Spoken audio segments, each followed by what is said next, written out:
Shalom semuanya, dengan Deborah Batia di sini. Dalam video kali ini saya akan menyampaikan haftorah yang saya terjemahkan dari tulisan Rebetsin Kanabraka dalam rebetsinKanabraka.blogspot.com. Haftorah Bereshit diambil dari kitab Yesaya pasal 42 ayat 5 sampai pasal 43 ayat 10. Wanita sucilah yang melindungi Israel. Ini adalah bagian tentang Simchat Torah dengan komentar singkat tentang Haftorah Bereshit, dari mana saya mengekstrapolasi peran penting wanita untuk melindungi orang-orang Yahudi dari sesuatu yang negatif. Rav Sadok dari Lublin mengajarkan bahwa meskipun peran laki-laki adalah untuk menegakkan nilai-nilai orang Yahudi, wanita sucilah yang melindungi Israel dari pengaruh negatif yang terus-menerus mengancam untuk menghancurkan kita. Terutama di zaman kita ini, kita memiliki banyak musuh dan godaan internal yang berusaha untuk menghancurkan kesucian Israel. Salah satunya adalah kecanduan narkoba, termasuk marijuana, yang biasa digunakan oleh beberapa pria frum. Seperti yang saya tulis di akhir komentar ini, wanita yang memiliki kekuatan dan kemampuan untuk membersihkan dan menghilangkan pengaruh negatif dari tengah-tengah kita, sehingga kita dapat nyanyikan untuk Hashem sebuah lagu baru di dalam kitab Yesaya pasal 42 ayat 10 dan mengumumkan penebusan terakhir. Bagian pertama, hubungan antara haftorah dan bacaan Torah. Saya merasa menarik bahwa ketika kita memulai Taurat lagi, antara pembacaan Taurat dan haftorahnya, hak orang Israel atas tanah Israel disorot. Haftorah dari Parashat Bereshit dibuka dengan menyatakan Hashem sebagai pencipta langit dan bumi. Ini menggemakan kisah Hashem yang menciptakan dunia dalam 6 hari. Dijelaskan dalam bagian Taurat kami, tafsiran mengungkapkan keterkejutan bahwa Taurat dimulai dengan menceritakan kembali penciptaan dunia oleh Tuhan. Mereka lebih suka berharap itu dimulai dengan mitzvah pertama, karena Taurat adalah cara hidup daripada buku sejarah. Dia memulai Taurat dengan menjelaskan bagaimana Hashem menciptakan dunia, dan karena itu memiliki hak untuk membagikan tanahnya kepada siapapun yang dia anggap layak untuk itu. Fakta bahwa Hashem adalah pencipta dunia termasuk tanah Israel, dan bahwa dia mencatat berulang kali dalam Taurat bagaimana dia memberikan tanah Israel sebagai warisan kepada anak-anak Israel, seharusnya tidak meninggalkan celah bagi siapapun untuk meragukan hak mutlak orang-orang Yahudi. Bagian berikutnya, tujuan penciptaan, menempa hubungan kekal dengan Hashem.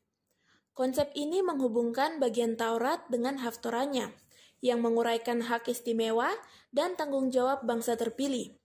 Nabi Yesaya membuka haftorah kami dengan pernyataan berikut. Demikianlah Tuhan berkata, Hashem, pencipta langit dan membentangkannya, yang menghamparkan bumi dengan segala yang tumbuh di atasnya, yang memberikan jiwa kepada orang-orang di atasnya, dan roh bagi mereka yang berjalan di sana. Di dalam kitab Yesaya pasal 42 ayat 5. Orang-orang bijak kami menafsirkan ayat ini untuk merujuk secara khusus kepada mereka yang tinggal di Eret Israel.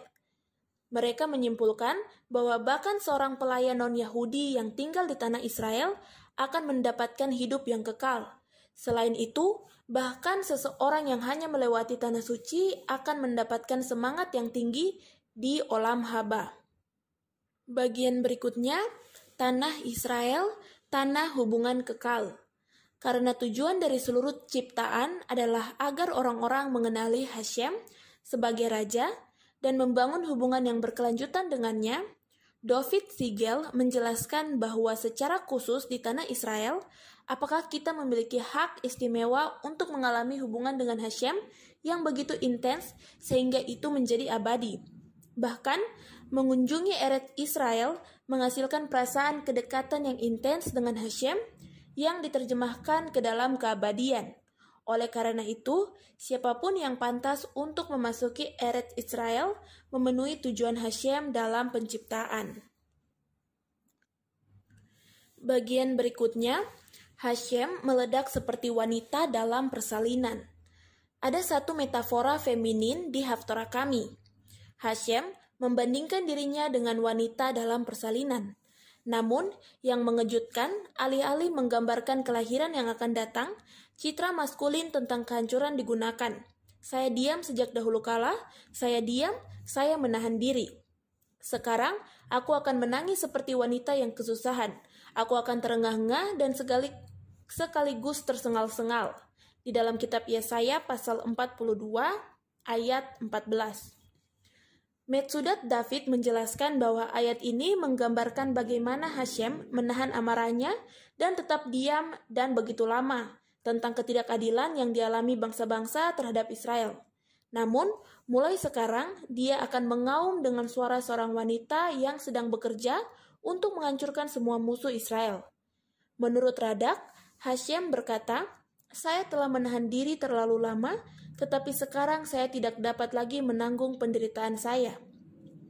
Aku akan menghancurkan semua musuhku dengan napasku." Kelanjutan dari ayat ini menjelaskan beberapa bencana alam yang akan ditimbulkan oleh Hashem pada semua yang percaya pada berhala yang diukir. Bagian berikutnya, kehancuran sebagai bagian dari pengalaman melahirkan. Semua kehancuran ini tampaknya sangat berlawanan dengan ibu yang mengasuh, yang melahirkan kehidupan baru. Namun, saat saya bersiap-siap untuk menanam taman musim dingin selama seminggu setelah Sukot, saya menyadari bahwa langkah pertama dalam memelihara bibit baru adalah dengan menghilangkan semua gulma. Pada saat pembaruan ini, ketika kita memulai Taurat dari awal, kita membaca tentang bagaimana kehancuran kejahatan dibandingkan dengan kelahiran kebaikan. Mengikuti gambaran kehancuran, Tuhan membangkitkan orang-orang Yahudi untuk kembali menjadi terang bagi bangsa-bangsa dengan membuka telinga yang tuli dan mata mereka yang buta dan membawa mereka yang duduk di dalam kegelapan keluar dari penjara. Bagian terakhir, keluar dari penjara marijuana atau ganja. Hashem membandingkan dirinya dengan seorang wanita yang melahirkan ketika dia menyebabkan kehancuran demi menebus umatnya. Begitu juga peran feminin yang mengasuh termasuk Gefurah, kekerasan, dan kekuatan demi melindungi orang-orang yang dicintainya. Untuk sepenuhnya mengasuh putranya, Sarah, wanita Yahudi pertama yang menggunakan kekuatan kewanitaannya untuk memisahkan hal-hal negatif dari dalam dirinya. Ketika kita perempuan menggunakan kekuatan kewanitaan kita untuk melindungi rumah tangga kita dari pengaruh negatif dan ketekunan dan jeritan seorang perempuan dalam persalinan, maka dengan bantuan Hashem, kita akan melahirkan realitas baru dari penebusan pribadi dan komunal kita. Misalnya, saya mengenal seorang wanita yang suaminya telah merokok ganja selama bertahun-tahun. Seiring berlalunya waktu, efek obat ini menjadi lebih menonjol. Wanita itu terus berteriak kepada Hashem dengan intensitas seperti wanita dalam persalinan untuk memohon mencabut dan menghilangkan kenegatifan suami tercintanya. Selain doanya yang intens, dia juga menggunakan kebijaksanaan wanita untuk mengambil tindakan dan mencari bantuan untuk membuat suaminya memahami efek negatif dari tindakannya. Baruch Hashem, setelah bertahun-tahun berjuang, suaminya sekarang pulih. Prosesnya mungkin panjang dan menantang, namun istri memiliki emunah yang teguh bahwa Hashem akan mengeluarkan narapidana dari penjara dan mereka yang duduk dalam kegelapan keluar dari penjara. Terima kasih sudah mendengarkan. Apabila video ini memberkati Anda, jangan lupa like, komen, dan subscribe. Shalom.